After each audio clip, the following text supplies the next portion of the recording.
Assalamualaikum warahmatullahi wabarakatuh. Selamat pagi anak-anak, bagaimana kabarnya? Semoga kalian dalam keadaan yang sehat sehingga dapat menerima pembelajaran hari ini dengan baik. Baiklah, hari ini kita akan belajar mengenai apa itu mesin freeze, bagian-bagian utama dari mesin freeze, dan perlengkapan atau alat bantu dari mesin freeze itu sendiri. Baiklah, yang pertama, apa itu mesin freeze? Mesin freeze adalah salah satu mesin perkakas yang memiliki prinsip kerja. Pisau freeze diputar oleh spindle mesin pada kecepatan tertentu, kemudian menyayat atau memotong benda kerja yang terpasang pada meja mesin freeze dengan kedalaman pemakanan tertentu. Seperti pada video berikut ini adalah contoh proses pengerjaan benda kerja menggunakan mesin freeze. Yang selanjutnya kita akan mengetahui jenis-jenis mesin freeze. Yang pertama ada mesin freeze horizontal, yang kedua ada mesin freeze vertikal, dan yang ketiga ada mesin freeze universal. Perbedaan paling mendasar dari ketiga jenis mesin freeze ini adalah posisi spindle mesinnya. Seperti namanya, mesin freeze horizontal, spindlenya berada di posisi horizontal atau mendatar. Sedangkan mesin freeze vertikal, posisi spindlenya adalah vertikal atau tegak lurus. Sedangkan mesin freeze universal bisa dikatakan adalah gabungan dari mesin freeze horizontal atau vertikal, yaitu memiliki posisi spindle yang dapat diatur baik itu dengan arah horizontal maupun vertikal. Nah, hari ini kita akan fokus untuk membahas bagian-bagian utama dari mesin freeze vertikal. Nah, ini adalah salah satu mesin freeze vertikal konvensional yang ada di SMK Warga Surakarta. Nah, bagian mesin yang pertama yaitu motor penggerak. Motor penggerak ini memiliki fungsi untuk merubah energi listrik menjadi gerak mekanik yang akan menggerakkan spindle utama mesin, gerakan otomatis saat melakukan feeding, dan juga sistem pendingin atau coolant. Selanjutnya yaitu bagian lengan atau arm. Bagian ini berfungsi untuk menghubungkan badan mesin dengan kepala mesin. Nah, pada bagian ini bisa diatur maju mundurnya seberapa panjang, kemudian juga bisa diatur sudutnya.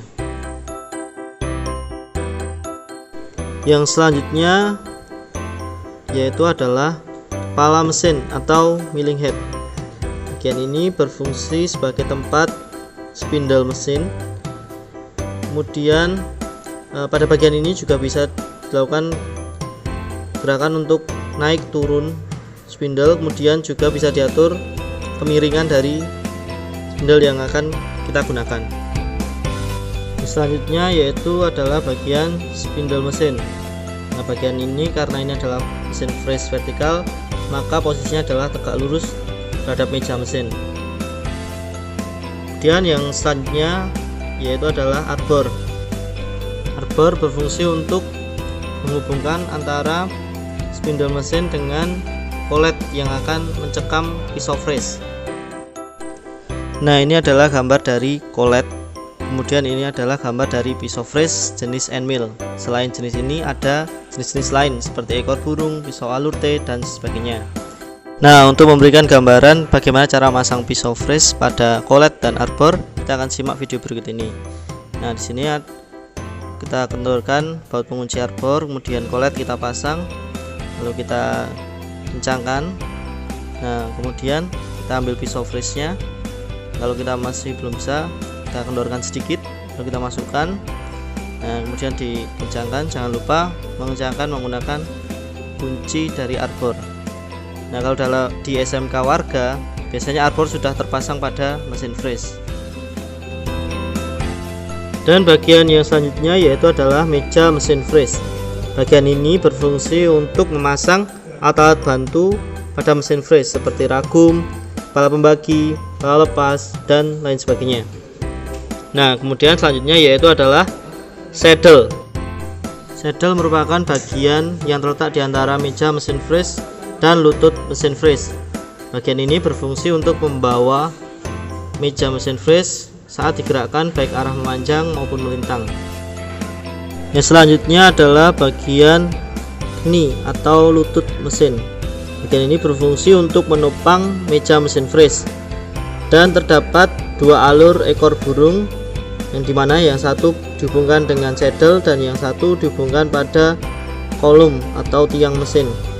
Nah, knee ini berfungsi sebagai tempat transmisi dari gerakan pemakanan pada meja mesin freeze, baik itu secara manual maupun otomatis.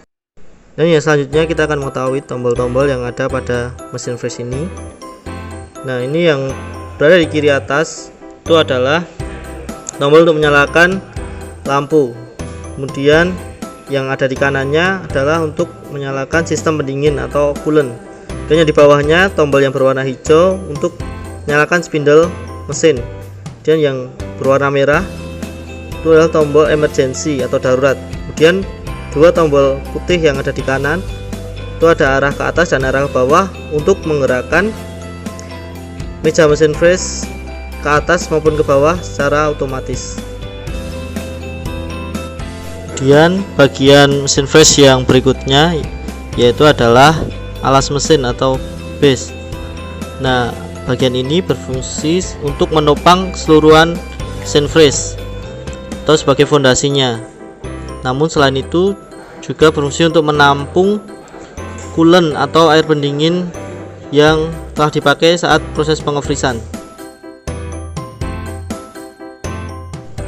Kemudian bagian selanjutnya yaitu adalah eretan. Pada mesin freeze ini memiliki 3 eretan. Yang berwarna merah adalah eretan memanjang.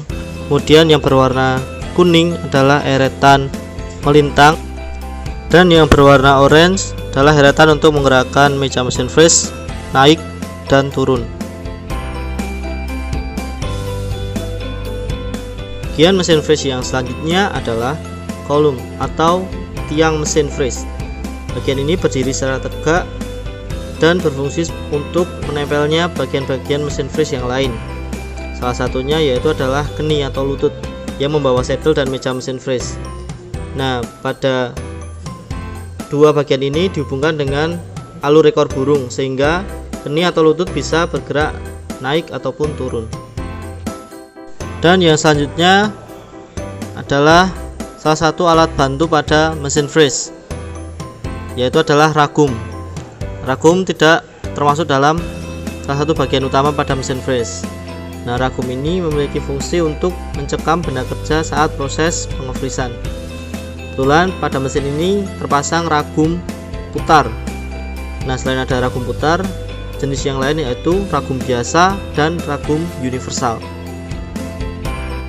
Sekian pembelajaran kita hari ini tentang bagian-bagian mesin freeze vertikal. Semoga kalian bisa memahaminya dan sampai jumpa di materi selanjutnya. Wassalamualaikum warahmatullahi wabarakatuh.